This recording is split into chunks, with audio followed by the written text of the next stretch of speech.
आप सभी का अमृत कथा कहानियाँ चैनल में स्वागत है। आज इस वीडियो में मैं आपको सकट चौथ व्रत की कथा सुनाऊंगी। सकट चौथ पर भगवान श्री गणेश जी की पूजा की जाती है। ऐसी मान्यता है कि इस दिन भगवान श्री गणेश की पूजा करने से सबसे ज़्यादा लाभ होता है। इसी दिन भगवान गणेश जी की उत्पत्ति हुई थी। एक पुरानी कथा के मुताबिक इसी दिन भगवान गणेश ने भगवान भोलेनाथ और माता पार्वती की परिक्रमा की थी। सकट चौथ का व्रत रखने से संतान के लिए फलदायी होता है तथा संतान के सारे दुख खत्म हो जाते हैं, संतान की लंबी उम्र मिलती है। इस दिन व्रत करने से वैवाहिक जीवन सुखमय होता है तथा सौभाग्य में वृद्धि होती है। संतान की लंबी आयु के लिए इस दिन माताएं निर्जला व्रत रखती हैं। साहूकार और एक साहूकारनी थे। वे धर्म पुण्य को नहीं मानते थे, जिसके कारण उनके कोई बच्चा नहीं था। एक दिन साहूकारनी पड़ोसी के घर गई। उस दिन सकट चौथ था।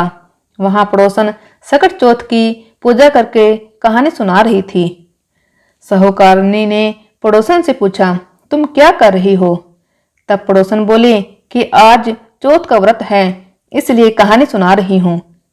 तब साहूकारनी बोली, चौथ के व्रत करने से क्या होता है? तब पड़ोसन बोली, इसे करने से अन्न धन सुहाग पुत्र सब मिलता है।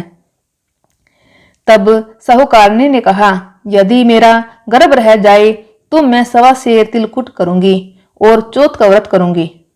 श्री गणेश भगवान की कृपा से साहूकारनी के गर्भ रह गया तो वह बोली कि मेरे लड़का हो जाए तो मैं 2.5 सेर तिलकुट करूंगी। कुछ दिन बाद उसके लड़का हो गया तो वह बोली कि हे चौथ भगवान, मेरे बेटे का विवाह हो जाए तो 5.25 सेर का तिलकुट करूंगी। कुछ वर्षों बाद उसके बेटे का विवाह तय हो गया और उसका बेटा विवाह करने चला गया, लेकिन उस साहूकारनी ने तिलकुट नहीं किया। इस कारण से चौथ देव क्रोधित हो गए और उन्होंने फेरों से उसके बेटे को उठाकर पीपल के पेड़ पर बिठा दिया। सभी वर को खोजने लगे पर वो नहीं मिला। हताश होकर सारे लोग अपने अपने घर को लौट गए।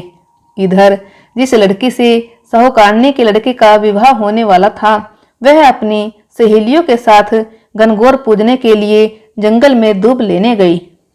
तभी रास्ते में पीपल के पेड़ से आवाज आई, ओ मेरी अर्धब्याही। यह बात सुनकर जब लड़की घर आई, उसके बाद वह धीरे धीरे सूख कर कांटा होने लगी। एक दिन लड़की की मां ने कहा, मैं तुम्हें अच्छा खिलाती हूँ, अच्छा पहनाती हूँ, फिर भी तू सूखती जा रही है, ऐसा क्यों? तब लड़की अपनी मां से बोली कि वह जब भी दूब लेने जंगल जाती है तो पीपल के पेड़ से एक आदमी बोलता है कि ओ मेरी अर्धब्याही।